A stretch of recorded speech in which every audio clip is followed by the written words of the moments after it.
To SK construction. நம்ம இன்றைக்கி மதுரையில் இருக்கோம். இன்றைக்கி வந்து பார்த்திங்கன்னா பிரிண்ட் பீம் காங்கிரீட் போட்டுட்ருக்கோம். நம்மளோட ரெயின்ஃபோர்ஸ்மெண்ட் செக்கிங்கு சென்ட்ரிங்லாம் செக் பண்ணிவிட்டு இப்போ வந்து காங்கிரீட் வந்து ஸ்டார்ட் பண்ணியிருக்கிறாங்க. ஸோ இப்போ நம்ம இதில் என்ன முக்கியமான விஷயம் என்னென்னா கவனிக்க வேண்டியது இந்த வீடியோ பார்க்கலாம். வாங்க வீடியோக்குள்ளே போகலாம்.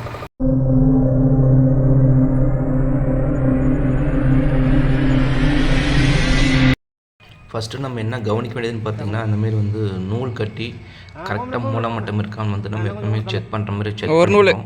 ஷீட் வந்து கரெக்டாக வச்சுருக்குறாங்களா அப்படிங்கிறது நம்ம வந்து ஒரு முறை செக் பண்ணிக்கணும். அதுதான் நம்ம இந்த நூல் கட்டி பார்க்குறதே. ஏன்னா நாளைக்கு வந்து நீங்கள் வந்து சைடு பிரிச்சிங்கன்னு பார்த்தீங்கன்னா ஒரு வளைவு நெளிவாக இருக்கும். அந்தமாரி இருந்தால் நாளைக்கு பிற்கோர் வச்சு போகும்போது உங்களுக்கு ஒழுங்காக லெவல் கிடைக்காது. அதனால் இந்தமாரி நூல் கட்டி பார்த்தோம்னா நம்ம 9 இன்ச்சுக்கு நம்ம கேஜ் வச்சுருப்போம். ஸோ அதுக்கு தகுந்தபடி நூல் கட்டி பார்க்கும்போது கரெக்டாக இருக்கான்னு சொல்லிட்டு சில இடத்துல அப்படி இல்லைன்னா அட்ஜஸ்ட்மெண்ட் பண்ணணும். அதேமாரி என்ன கவனிக்க வேண்டியதுன்னு பார்த்தீங்கன்னா, முக்கியமாக ஷீட் வந்து நேராக இருக்கிற மாதிரி நம்ம வந்து எடுக்கணும். ஏன்னா ஒரு ஷீட் வந்து பார்த்திங்கன்னா பெண்டாக இருக்கும். ஸோ பெண்டாக இருக்கும்போது பார்த்திங்கன்னா நம்ம என்ன தான் அட்ஜஸ்ட் பண்ணாலும் அட்ஜஸ்ட் பண்ண முடியாது. அதுக்கு தகுந்தபடி பிரிண்ட் பீமுக்குன்னே வந்து பார்த்திங்கன்னா நேராகவே ஒரு 7 அடி ஷீட்லாம் இருக்குது, 7 அடி 9 அடி ஷீட்லாம் இருக்குது. ஸோ அந்த மாதிரி வாங்குறது தான் பெஸ்ட்டு. இது வந்து பார்த்திங்கன்னா 2 அடி ஷீட்டு இல்லை 3 அடி ஷீட் இருக்கும். ஸோ அப்படின்னு பார்க்கும்போதே உங்களுக்கு வந்து சப்போர்ட் அதிகமாக தர மாதிரி இருக்கும், கேஜ் அதிகமாக வைக்கிற மாதிரி இருக்கும். அடுத்து நம்ம என்ன கவனிக்க வேண்டியது, அந்தமாரி வந்து காங்கிரீட்டுக்கு முன்னாடி இந்தமாதிரி தண்ணி ஊற்றி நல்லா வந்து ஃபோர்ஸாக கீழே வந்து க்ளீன் பண்ணிக்கணும். ஏன்னா நிறைய டஸ்ட்டு கம்பி எதாவது நிறைய கிடக்கும். நாளைக்கு அது காங்கிரீட் போடும்போது வந்து அது எப்படி அந்தமாரி நம்ம யூஸ் பண்ணக்கூடாது. இந்தமாரி நம்ம வந்து க்ளீன் பண்ணிவிட்டு காங்கிரீட் போடுறது வந்து நல்லது. ஸோ ஏன் நம்ம இங்கே வந்து மோட்டார் போர் வச்சு நம்ம பண்ணுறாங்கன்னு பார்த்தீங்கன்னா, இந்த சைட்டில் வந்து இபிக்கு லைன் கொடுக்கல. அதனால் இப்போ நம்ம டெம்பரவரியாக போர் போட்டாச்சு. ஸோ அதுலேருந்து நம்ம என்ன பண்ணுறோம், ஒரு பெட்ரோல் மோட்டார் இது வந்து. ஸோ அது மூலிமா வந்து நம்ம தண்ணி நம்ம எடுத்து யூஸ் பண்ணிக்கிறோம். பக்கத்துக்கு வந்து இபி லைன் வந்து எழுதி கொடுத்துருக்காங்க போல். ஸோ இவங்க தான் வந்து இன்ஜினியரு. நம்ம ஒன்லி கன்சல்டன்சி தான் நம்ம பார்க்குறோம். ஸோ இந்த காங்கிரீட் மிக்சிங் வந்து பார்த்திங்கன்னா M20 கிரேட் வந்து நம்ம வந்து மிக்ஸ் பண்ணுறோம். 1:2:3 ரேஷியோ வந்து நம்ம மிக்ஸ் பண்ணுறோம். இது வந்து ஒரு ஃபுல் பாடி மிக்சர் மிஷின் சொல்லுவாங்க, ஃபுல் லோடுன்னு சொல்லுவாங்க. ஏன் அப்படின்னு பார்த்தீங்கன்னா ஆஃப் லோடு இருக்குது, ஃபுல் லோடு இருக்குது. நம்ம சைட்டை பொறுத்த வரைக்கும் எல்லாமே வந்து நூல் கட்டி இன்னர் டு இன்னர் அளவு செக் பண்ணிட்டு அவுட் டு அவுட்டரெல்லாம் அளவு செக் பண்ணிவிட்டு அந்தமாரி கரெக்டான மெஷர்மெண்ட்டில் தான் நம்ம வந்து முன்கூட்டியே ஒரு டைம் செக் பண்ணிட்டு அதுக்கப்புறம் தான் நம்ம வந்து காங்கிரீட்டே ஸ்டார்ட் பண்ணுவோம். ஸோ இங்கே நமக்கு பவர் லைன் இல்லாதனால வைப்ரேட்டர் வந்து போட முடியல. அதனால் வந்து பார்த்திங்கன்னா ஒரு 16 mm ராடு வச்சு நல்லா குத்தி விடுவாங்க. நல்லா பேக் பண்ணி கொடுத்துருந்தாங்க. இந்த லைன் கூட நீங்கள் பார்த்தா தெரியும் பாருங்கள், ஸ்ட்ரைட்டாக இருக்கும். ஸோ முன்ன பின்ன அட்ஜஸ்ட்மெண்ட் இருந்துச்சுன்னா அந்தாண்ட வந்து சென்ட்ரிங்காரங்களும் இருப்பாங்க. இதில் நமக்கு ஏன் இதில் வந்து முக்கியமான மிஸ்டேக் என்ன பண்ணிருக்காங்கன்னா, சைடு வந்து மண் அணைக்க சொல்லியிருந்தேன், அதை அணைக்காம விட்டாங்க. ஸோ டைம் இல்லை, கொஞ்சம் சீக்கிரம் முடிக்கணும் அப்படிங்கிற மாதிரி வீட்டு ஓனர் சொன்னதால அந்த மாதிரி சீக்கிரம் முடிஞ்சிருச்சு. அதுக்கு தகுந்த மாதிரி சப்போர்ட் வந்து எல்லா பக்கமும் நல்லா கொடுத்துருக்குறாங்க. ஸோ கேஜிலாம் வந்து நம்ம மெயினாக கொடுத்துருக்கோம். மெயினாக நம்ம வந்து என்ன செக் பண்ணோம்னா, ஃபஸ்ட்டு ரெயின்ஃபோர்ஸ்மெண்ட் வந்து நம்ம ஸ்ட்ரக்சர் டிராயிங் பிரகாரம் வந்து கொடுத்துருக்காங்களா, பாட்டம் ராடு டாப் ராடு கிங்கடிச்சு உள்ளே கொண்டு போயிருக்காங்களா, நம்ம எல்லாமே நம்ம வந்து யூஸ்வலாக சொல்லியிருப்போம். அதெல்லாம் கரெக்டாக கொடுத்தாங்க, லைன் கரெக்டாக இருக்குங்களா, கேஜ் கரெக்டாக வச்சுருக்காங்களா, கீழே கவர் பிளாக் வச்சுருக்கிறாங்களா. ஸோ இதெல்லாம் நம்ம வந்து முக்கியமாக வந்து கவனிக்கக்கூட விஷயங்கள் இதெல்லாம் நம்ம வந்து செக் பண்ணிக்கணும். அதுக்கப்புறம் நம்ம காங்கிரீட் வந்து M20 ரேஷியோ தான் பண்ணுறோம். இது வந்து பார்த்திங்கன்னா சென்ட்ரிங்காகவும் இருப்பாங்க, ஒரு பக்கம் சைடு வச்சுட்டு தான் இருக்கிறாங்க. ஏன்னா அர்ஜென்ட்டாக முடிக்கணுங்கிறத பார்த்திங்கன்னா ஒரே நாளில் முடிக்கிறாங்க. நம்ம காலையிலே வந்து பார்த்திங்கன்னா ரெயின்ஃபோர்ஸ்மெண்ட்டு நம்ம எல்லாமே வந்து செக் பண்ணிக்கணும். செக் பண்ணதுக்கப்புறம் காங்கிரீட்டே நம்ம வந்து ஸ்டார்ட் பண்ணுறோம். ஏன்னா அவங்களும் வந்து ரொம்ப நேரமாக வந்து வெயிட் பண்ணாங்க. நம்ம செக் பண்ணதுக்கப்புறம் தான் அவங்க காங்கிரீட் பண்ண சொன்னதுனால வெயிட் பண்ணி இப்போ வந்து காங்கிரீட் போட்டுட்ருக்குறாங்க. நம்ம எல்லாமே நூல் கட்டி செக் பண்ணிட்டு கீழே பாருங்கள் கவர் பிளாக்லாம் வச்சுருப்பாங்க. தண்ணி ஊற்றி நல்லா போர்ஸை க்ளீன் பண்ணிவிட்டு அதுக்கப்புறம் தான் வந்து காங்கிரீட் ஸ்டார்ட் பண்ணுவோம். ஏன்னா ஈரப்பதமாக இருக்கும், ட்ரையாக இருந்திருக்கும். இந்தமாதிரி தண்ணி அடிச்சுனா ஈரப்பதமாக இருக்கும்போது காங்கிரீட் போடும்போது அது நல்ல ஒரு காம்பேக்ட் நல்ல ஒரு க்ளீமானமாக இருக்கும். ஸோ அதுக்காக நம்ம வந்து தண்ணி ஊற்றி நல்லா க்ளீன் பண்ணிவிட்டு அதுக்கப்புறம் நம்ம வந்து ஈரப்பதத்தோட காங்கிரீட் போடுறது. கேஜ் பாருங்கள், மெயினாக கேஜ் செக் பண்ணணும். ஸோ அதை அட்ஜஸ்ட்மெண்ட் பண்ணிவிட்டு இன்னொரு அளவு ரூம் அளவுலாம் செக் பண்ணிவிட்டு கேஜ் வச்சா தான் நமக்கு வந்து அது கரெக்டாக இருக்கா, அந்த 3/4 இன்ச்சுக்கு 9 இன்ச்சுக்கு வந்து காங்கிரீட் வந்து கரெக்டாக இருக்கா நம்ம வந்து லைன் செக் பண்ண முடியும். அதேமாரி வந்து கட்டுக்கம்பி வந்து மேலே வந்து நல்லா இழுத்து வந்து நல்லா டைட் பண்ணி கட்டிக்கணும்.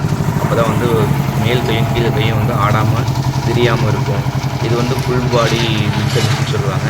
முடிஞ்ச அளவுக்கு நமக்கு மிஷின் பக்கத்தில் எல்லா மெட்டீரியலும் இருந்துச்சு அப்படின்னா இது யூஸ்வலாகவே வந்து அது கொஞ்சம் ஈஸியாக இருக்கும் நம்மளுடைய ஒர்க் பண்ணுறதுக்கும் சரி. ஏன்னா தூரமாக இருந்தோன்னா அது கொஞ்சம் டைம் வேஸ்ட் ஆகும்.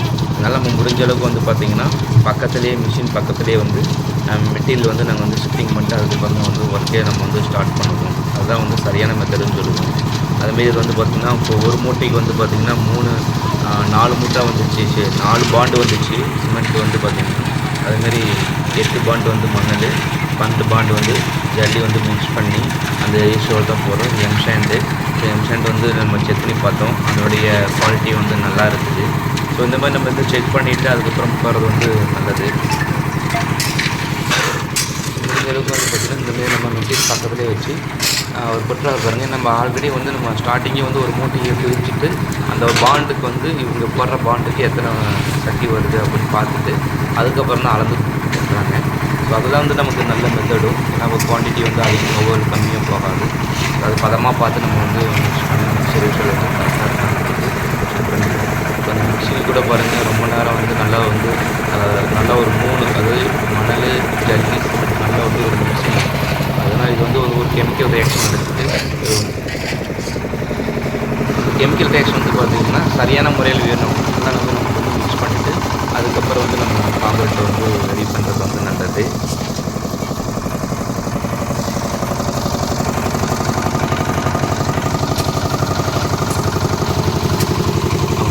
அது மிக்ஸ் பண்ணியே வந்து அந்த கீழே கொடுத்தது பாருங்கள், அது அருமையாக இருக்குது. இந்த மாதிரி தான் வந்து பதம் இப்படி தான், ரொம்ப தண்ணியும் இல்லை, ரொம்ப கெட்டியாகவும் இல்லை.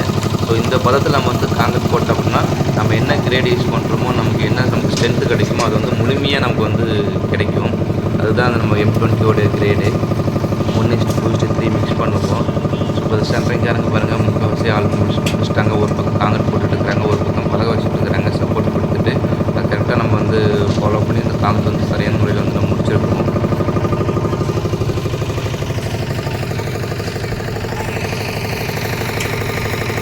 காங்கிரீட் போட்டு முடிச்சதுக்கப்புறம் என்ன பண்ணணும்னு பார்த்தீங்கன்னா, இந்தமாரி வந்து ஃபுல்லாக காங்கிரீட் போட்டு முடிச்சுட்டு மேலே வந்து சீமார் வச்சு நம்ம வந்து கூட்டி விடுவோம். ஸோ சீமார் வச்சு கூட்டி விட்டுட்டு அதுக்கப்புறம் இந்த காலத்து மேலே ஜல்லி வந்து நம்ம வந்து குத்தி விடுவோம். ஸோ இதுதான் மெத்தடு. இந்த வீடியோ எடுத்து வந்து பார்த்திங்கன்னா மேஸ்திரி எடுத்து அனுப்பியிருக்கிறாங்க. ஸோ நம்ம முதல் நாளே காங்கிரீட் முடிச்சுட்டு அன்றைக்கி வந்துவிட்டோம், அடுத்த நாள் போக முடியல. ஸோ இந்த சைட் வந்து மதுரை அப்படிங்கிறதுனால போக முடியல. பட் அவரே எடுத்து அனுப்பியிருக்கிறதா வீடியோ சின்னதாக தெரியுற மாதிரி தெரியுது. மற்றபடி நம்மளுடைய ஒர்க்குடைய மெத்தட் வந்து எல்லாமே நம்ம என்ன சொல்கிறோமோ அது அப்படியே வந்து அங்கே அவுட்புட் கொடுக்குறாங்க. அதில் எந்த ஒரு மாற்றமும் இல்லை. இப்போ பார்த்திங்கன்னா காங்கிரீட் ஃபுல்லாக முடிச்சுட்டு அதுக்கப்புறம் தண்ணி க்யூரிங் பண்ணியிருக்கிறாங்க. இன்னும் சைடு சென்ட்ரிங் பிரிக்கலை. ஸோ பிரிக்காமையே வந்து ஃபஸ்ட்டு ஃபுல்லாக தண்ணி விடும் போது அது கொஞ்சம் ஹைட்டாக இருக்கும்போது தண்ணி அதிலே கொஞ்சம் நிற்கும் இல்லைங்களா, அதனால் ஒரு நாள் விட்டு சைடு பிரிக்க சொல்லி நல்லா க்யூரிங்காகவே நல்லா பண்ணியிருக்கிறோம். அடுத்த நாள் நம்ம வந்து சைடு பிரிச்சுட்டு நீங்கள் பார்க்கும்போது வந்து பார்த்திங்கன்னா இந்தமாரி உங்களுக்கு நல்லாவே தெரியும் பாருங்கள். இந்தமாரி சைடு பிரிச்சுட்டு அடுத்த நாள் வந்து காலம் வந்து நிப்பாட்டிட்டோம். பேஸ்மெண்ட் ஹைட் வரைக்கும் நமக்கு என்ன பேஸ்மெண்ட் ஹைட்டோ அது லெவல் மார்க் பண்ணி அது நம்ம பேஸ்மெண்ட்டு காலத்துக்கு வந்து காலம் காங்கிரீட் வந்து நம்ம வந்து பெட்டி எடுத்து ஸ்டார்ட் பண்ணிட்டோம். அதில் காலம் காங்கிரீட் பண்ணி என்ன பார்க்கணும், இந்தமாதிரி முட்டை மாதிரிலாம் சப்போர்ட் கொடுத்து அதுக்கு M20 ரேஷியோ தான். அது ஹேண்ட் மிக்ஸ்லேயே நாங்கள் வந்து மிக்ஸ் பண்ணி போட்டாச்சு. ஸோ இந்தமாரி வந்து சப்போர்ட் கொடுத்து தூக்குண்டெலாம் வச்சு நம்ம செக் பண்ணிவிட்டு அதுக்கப்புறம் காங்கிரீட் போட்டு ஃபினிஷ் பண்ணியாச்சு. ஸோ ஃபினிஷ் பண்ணதுக்கப்புறம் அந்தமாரி நம்ம பிரித்தோம் அப்படின்னா காலமாக இருக்கட்டும் பீமாக இருக்கட்டும் பாருங்கள், எந்த ஒரு ஹனிகோம்ஸும் இல்லை. கரெக்டாக நம்ம என்ன மெத்தட் யூஸ் பண்ணுமோ சரியான முறையில் மெத்தட் யூஸ் பண்ணதுனால கரெக்டாக நமக்கு வந்து அதனோட ஸ்ட்ரென்த் வந்து முழுமையாக நமக்கு வந்து கிடைக்கிறதுக்கு வாய்ப்பு இருக்குது. இந்த காலம் வந்து பார்த்திங்கன்னா அந்தமாரி காங்கிரீட் போட்டு சப்போர்ட் என்னென்ன வேணுமோ முட்டு மரம் எந்த பக்கம் தூக்குண்டு செக் பண்ணிவிட்டு அதுக்கு தகுந்தாப்பில் முட்டு மரத்தை வந்து நிப்பாட்டி வைக்கணும். நம்ம M20 ரேஷியோ தான் நம்ம இதுக்கு வந்து காங்கிரீட்டுக்கு வந்து மிக்ஸ் பண்ணுறது. அது நமக்கு ஹேண்ட் மிக்ஸ்லேயே வந்து பண்ணிவிட்டு இந்தமாரி பண்ணியிருக்கோம். இது நெக்ஸ்ட் வந்து பார்த்திங்கன்னா பாத்தி கட்டுறதுக்காக அந்தமாரி வந்து மணல் வந்து போட்டிருக்கிறாங்க. எங்கேயாவது நம்ம ஹனிகோம்ஸ் இருந்துச்சு அப்படின்னா ஸோ அந்த மாதிரி வந்து ஏதாச்சும் டச்சப் வேலை இருந்துச்சுன்னா அதுக்காக வந்து நம்ம மிக்ஸ் பண்ணுறாங்க. இப்போ உங்களுக்கு பார்த்தாலே தெரியும் பாருங்கள், எவ்வளோ அருமையாக வந்து பிளிந்த் பீமாக இருக்கட்டும் காலமாக இருக்கட்டும் அருமையாக இருக்குது பாருங்கள். எங்கே ஒரு ஹனிகோம்ஸும் கிடையாது. கரெக்டாக நமக்கு லெவல் என்ன பண்ணணுமோ அது அப்படியே நமக்கு கரெக்டாக லெவல் வந்து கிடச்சிருக்குது. காலம் பாருங்கள் அருமையாக இருக்குது. இதுக்கப்புறம் நம்ம என்ன பண்ணணும்னு பார்த்தீங்கன்னா காலத்தில் வந்து சாக்கு கட்டி வந்து நம்ம வந்து க்யூரிங் பண்ணணும். மினிமம் வந்து ஒரு 7 to 15 days வந்து கம்பல்சரி நம்ம வந்து க்யூரிங் பண்ணியே ஆகணும். நம்ம காங்கிரீட்னாவே 21 to 28 days வந்து நம்ம காங்கிரீட் பண்ணுவோம். ஏன்னா இதுக்கு அடுத்து நம்ம பிரிக் ஒர்க் பண்ணுவோம். பிரிக் ஒர்க் பண்ணிட்டு அதுக்கப்புறம் சாயில் ஃபில் பண்ணும்போது எப்போயுமே தண்ணி நம்ம அதிகமாக யூஸ் பண்ணுறதுனால ஒரு 7 to 15 days மினிமம் நம்ம வந்து அந்தமாரி க்யூரிங் வர்றது வந்து நல்லது.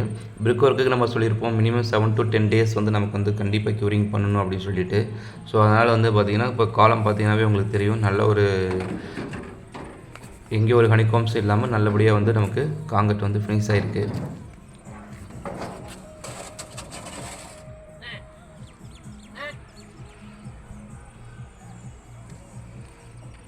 இந்தமாரி நீங்கள் யூஸ் பண்ணும்போது வந்துட்டு ஒரு நல்ல ஒரு தரமான குவாலிட்டியான ஒரு வீடை வந்து நம்ம கட்டி கொடுக்க முடியும். கிளைண்ட்டுக்கு வந்து நம்ம மேலே ஒரு நம்பிக்கை வரும். ஸோ இந்தமாரி பண்ணுறாங்க அப்படின்னு சொல்லிட்டு. அடுத்து நம்ம பார்த்திங்க அப்படின்னா சாக்கு கட்டி இந்தமாரி வந்து க்யூரிங் பண்ணுறது நம்ம எப்பவுமே வழக்கம். நம்ம பில்டிங்கை பொறுத்த வரைக்கும் இந்தமாரி தான் நம்ம மெத்தட் வந்து வச்சுருக்கோம். ஸோ அதுக்கு முன்னால் அதேமாரி நம்ம வந்து ஃபாலோ பண்ணிக்கிறோம். ஸோ நம்ம ஈபி லைன் வராமல் இருக்கிறதுனால போர் மூலிமா தான் நம்ம வந்து க்யூரிங் வந்து நம்ம வந்து விடுறோம். இந்த வீடியோ உங்களுக்கு பிடிச்சிருந்துச்சுன்னா லைக் பண்ணுங்கள், ஷேர் பண்ணுங்கள், சப்ஸ்கிரைப் பண்ணுங்கள்.